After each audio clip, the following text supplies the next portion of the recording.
Ladies and gentlemen, today I'm bringing you guys a video on what I think is the best possible camping spot for the brand new zombies map GOROD KROVI. Now this is going to be a tips and tricks guide for all the new people who have arrived on GOROD KROVI and thought, you know what, I want to camp for a bit because they're not good at training, or maybe they're just not good at the map in general and they just want an easy, maybe round 30, 40 or 50, really depends on what weapons you kind of have and also on what perks you have.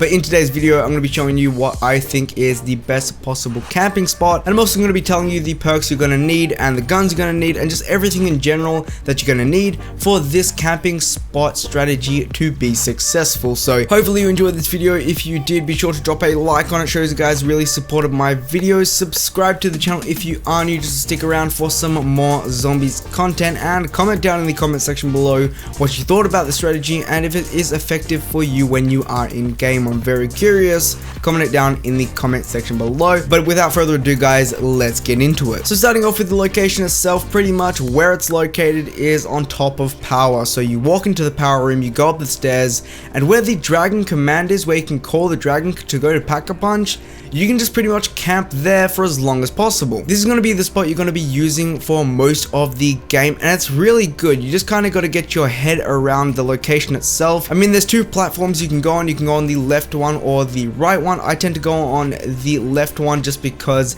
it's a bit more just kind of roomy, I guess. I mean, zombies are all coming to one corner, so it really doesn't matter which side you choose. So pretty much you're going to need to be right next to the dragon command. Choose one of the platforms. And what I also suggest with this strategy is to have the dragon called at all times, just because if you get in a sticky situation at those higher rounds, it may be a bit tedious and you may get stuck in a corner. Just call the dragon and you jump on the dragon and you go to Pack-a-Punch and all the zombies won't be following you. So moving on to perks, of course you're going to have a perk combo for this camping strategy.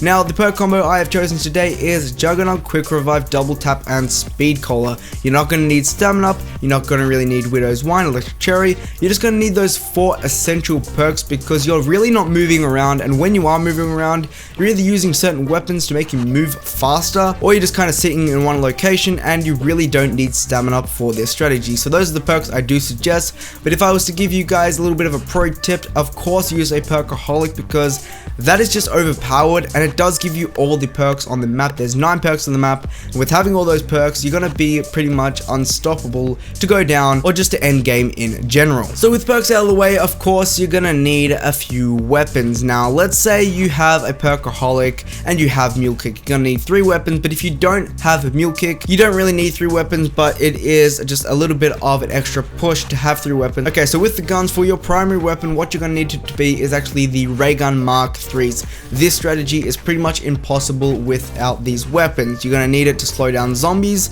and you're really just gonna need it to get through the rounds in general. So the primary weapon has to be the Ray Gun Mark 3s, there's no doubt about it. Without that, it's just gonna be terrible. So moving on to secondaries and possibly having a third weapon. With your secondary weapon, what I suggest is either the LMG known as the Dingo, the sniper known as the Drakon, or the Haymaker, which is a shotgun. I suggest all those 3 weapons just because they kind of really do pack a punch when you're pack-a-punching the weapons, because they're giving you more ammo, they're giving you a little bit more oomph just to get through the round. And having these weapons with either Blast Furnace, Dead Wire or Turned, it doesn't matter what pack-a-punch ability you have, it's just going to get through the rounds as quick and as easy as possible, and these guns do get you out of sticky situations. Now let's say you have 3 weapons, I do suggest having the Drakon and then the Haymaker, possibly having Dead Wire on the Drakon because you're really only using that for headshots, and the Haymaker maybe Blast Furnace or Dead Wire just to get you out of sticky situations when you are getting cornered, and it just gets you out as easy and as quick as possible. So moving on to some extras and essentials you might want to have when you are just kind of camping here for a bit. First off, I do suggest the shield,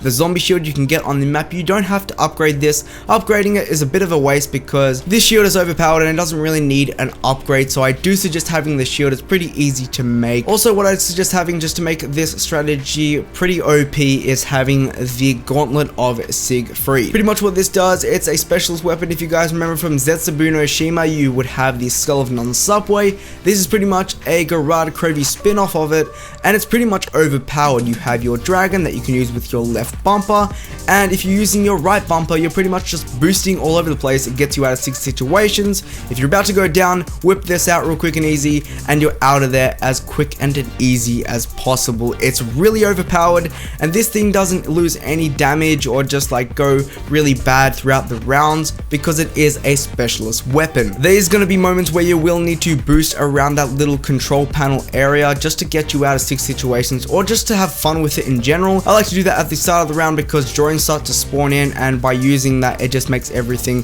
very easy. Something else you may want to have is the Dragon Strike. You can get this by actually going in the hatchery and doing this little ritual. Pretty much it gives you this little G strike and attracts zombies. It kind of has the monkey bomb effect and it can kill drones very easily. This is another thing you can also have when you're just going for higher rounds. This is also like another safety blanket sticky situation kind of weapon, so you whip that out either at the start of the round, middle of the round, or end of the round. You also might want to have monkey bombs here and there. They aren't essential, but if you just keep staying at this location where I am right now, which is the Dragon Control, it's seriously an overpowered camping spot. I mean, this is really fast. It only takes me about an hour to go from like 20 to maybe 40 if I'm lucky, which is really good, especially if you're using the gauntlet, because you can boost around that little area really fast, and there is a mystery box location right next to where you are camping, so if you want to actually go and grab monkey bombs or any other weapon, you can do so. So just stay here, use your ray guns, use your haymaker, use whatever weapon you think is best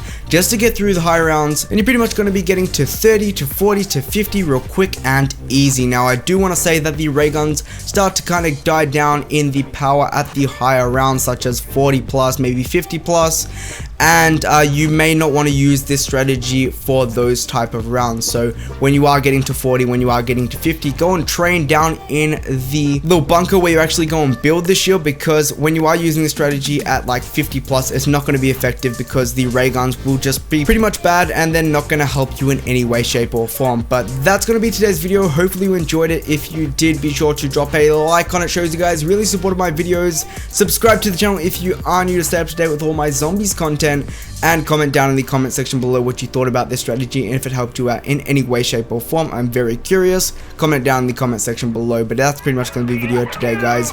I'm going to be seeing you in the next one. Peace out and goodbye.